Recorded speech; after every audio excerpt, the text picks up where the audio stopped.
ఇది పార్టీకి సంబంధించిన ఇష్యూ కాబట్టి సీఎం గారికి ఇవ్వలేదు అంటే నేను ఎంపీల ఫోరం కన్వీనర్ ఢిల్లీ నుంచి ఆయన యూకే పోయేటప్పుడు రాత్రి 1 గంటకు కలిసి సెండ్ ఆఫ్ చేశాను మళ్ళీ వచ్చేటప్పుడు వెల్కమ్ చేశాను అది నా బాధ్యత అని అనుకుంటున్నాను ఆ ఎయిర్పోర్ట్లో చేసి వారిని ఇంటి దగ్గర దించి నేను వెంటనే నిన్నంతా నాగర్ కర్నూలు వనపర్తి కొల్లాపూర్ అచ్చంపేట ఈ కాన్స్టిట్యున్సీలన్నీ తిరిగి వచ్చాను రాత్రి 1 గంట 2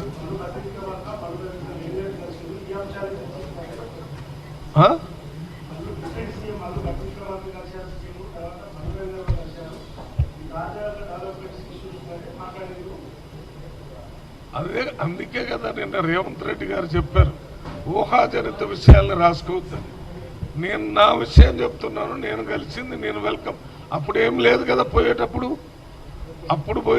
సెండ్ ఆఫ్ వచ్చినప్పుడు ఇది మామూలుగా ఢిల్లీ వచ్చినప్పుడు కూడా ఎంత లేట్ అయినా ఎంత ప్రొద్దున్నే అయినా నేను పోయి ఇది చేస్తాను ఎందుకంటే being a convener of Congress party MPs అది కాంగ్రెస్ పార్టీ కల్చర్లో ఒక భాగం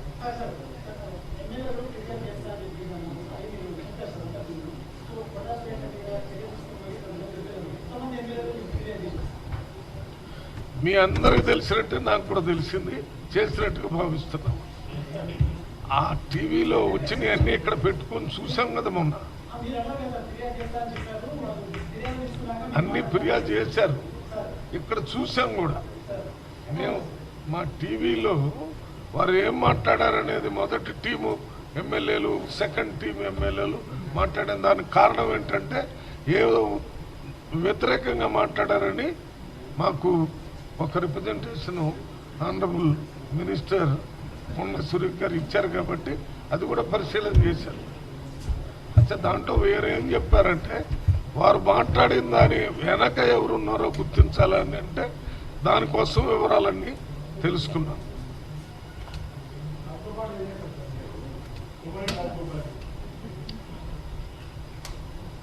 ఇప్పుడు మీ పని ఎట్లుందంటే మా ఊళ్ళో చాలా మంది దొంగలు ఉన్నారు నాకే ఎందుకు జైలు పంపిస్తున్నారని ఓ దొంగ అడిగాడట అంటే నా దగ్గరకు వచ్చిన కేసు మీదనే కదా జడ్జిమెంట్ ఎవడన్నా జడ్జి ఇచ్చేది నీకు తెలిసిన చాలా దొంగతనాలు జరిగి ఉండొచ్చు చిన్న దొంగతనం చేసిన కూడా పోలీస్ స్టేషన్ పోయి పట్టుకొని పోతారు ఇప్పుడు వీళ్ళ మీద కంప్లైంట్స్ వచ్చినాయి పెద్ద ఎత్తున ఇప్పుడు నేను చెప్పేది అందరిని ఒకే రకంగా చూసానని చెప్పాను కదా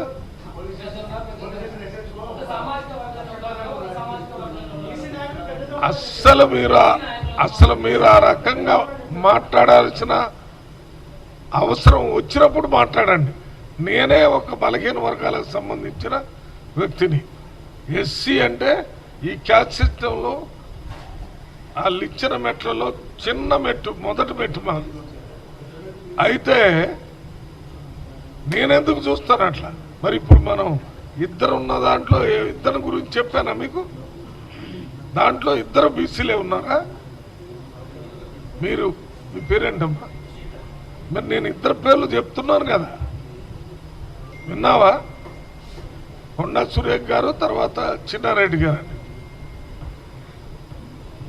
అంతకుముందు వేరే పేర్లు కూడా చెప్పాను నిన్న మొన్న ఆయన పేరు కొండా ఆయన పేరేంటి జక్కిడి ప్రభాకర్ రెడ్డి కూడా చేశాం కదా మరి నిన్న మొన్న కూర్చోవాలను కొద్దిసేపు 5 నిమిషాలు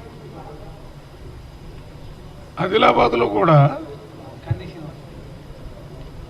అక్కడ ఉన్న ఆయన కూడా ఇచ్చాం కదా అందువల్ల అటువంటి పరిస్థితి కాంగ్రెస్ పార్టీ లేనే లేదు కాంగ్రెస్ పార్టీ ఒక్కటే ఎస్సీ ఎస్టీ బీసీ మైనార్టీలు ఎప్పుడు వాళ్ళకి సముచిత స్థానం పార్టీ ఆర్గనైజేషన్లో ప్రభుత్వంలో ఇవ్వటం జరుగుతుంది ఇది మొన్నటి వరకు పరిపాలన చేసినటువంటి బీఆర్ఎస్ పార్టీ లాంటిది కాదు 2014 నుంచి 19 దాకా ఒక్క మహిళను కూడా మంత్రిగా చేయలేదు దాని మీద మీరు అడగాల్సి ఉండే 5 సంవత్సరాలు వదిలిపెట్టారు 5 సంవత్సరాలు మొత్తం క్యాబినెట్లో ఒక్క మహిళ కూడా లేకుండా పరిపాలన చేశాడంటే అది అసలు ప్రజాప్రభుత్వం అంటారా దాన్ని? వినాల వినాలి. 50% జనాభాలో 50% మహిళలు. ఏమైంది? ఇప్పుడు మేము మహిళలకు సముచిత స్థానం వచ్చిన 2వ రోజు నుంచి ఇచ్చాము కదా. ఒక్కళ్ళకే ఇచ్చామా? మోర్ దాన్ 1 ఇచ్చాం. ఆ రకంగా కాంగ్రెస్ పార్టీ ఉండదమ్మా. మీరు ఎప్పుడైనా చూడండి, భారతదేశానికి ప్రధానమంత్రి ఒక మహిళ. ఎన్నో రాష్ట్రాల్లో మహిళలకి కాంగ్రెస్ పార్టీ చీఫ్ మినిస్టర్ చేసింది. చాలా మంది బీసీలను ముఖ్యమంత్రులు చేసి, అంజయ్ గారిని ఇక్కడ ముఖ్యమంత్రి చేసింది కాంగ్రెస్ పార్టీ. బీహార్లో చేశారు బీసీలు. బీహార్లో ఒక మైనార్టీని ముఖ్యమంత్రి చేశారు. ఇక జగజీవన్ రామ్ గారు 32 సంవత్సరాలు కంటిన్యూస్ గా కేంద్ర ప్రభుత్వంలో కీలకమైన పదవులను, డిఫెన్స్ మినిస్టర్, అగ్రికల్చర్ మినిస్టర్, బీసీలకు కూడా అన్ని. అంతెందుకు మొన్న మన ముఖ్యమంత్రి రేవంత్ రెడ్డి గారు మొట్టమొదట మన రాష్ట్రంలో కులగణన చేసి బీసీలకు 42% రిజర్వేషన్ ఇవ్వాలని యునానిమస్ గా పార్లమెంట్ మన అసెంబ్లీలో పాస్ చేసి ఢిల్లీలో పార్లమెంటుకు పంపించి అక్కడ పార్లమెంట్లో మరి 9th షెడ్యూల్లో పెట్టి పంపించమంటే అది ఇంతవరకు బీజేపీ వాళ్ళు పంపించలేదు.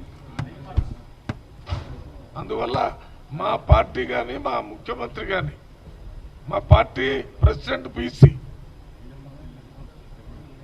ముఖ్యమంత్రి ఓసీ, డిప్యూటీ సీఎం ఎస్సీ, ఈ రకంగా సోషల్ జస్టిస్ కాంగ్రెస్ పార్టీలో ఉంది. ఇచ్చిన హామీలు కాకుండా ఇవ్వని హామీలు కూడా అమలు చేస్తున్నారు. సన్నబియ్యం ఇస్తామని ఎక్కడ రాయలేదు. అదొక పెద్ద విప్లవం పేద ప్రజలకి. మనకు మామూలుగా ఉంటుంది, రోజు మనం తింటుంటాం కొనుక్కొని. వాళ్ళకి అది పండగ. మా చిన్నతనంలో బియ్యం మంచి దొరికితే అన్నం తినాలంటే పండగ భోజనం అనేవాడు. కోట పున్నయ్య గారు ఒక ఆయన ఉండేవాడు. ఆయన చెప్పాడు, సార్ ఎప్పుడో పండగకి మేము కొద్దిగా బిర్యాన్నం తినేవాడు. అదంతా ఇప్పుడు పండగ. ఓకేనా?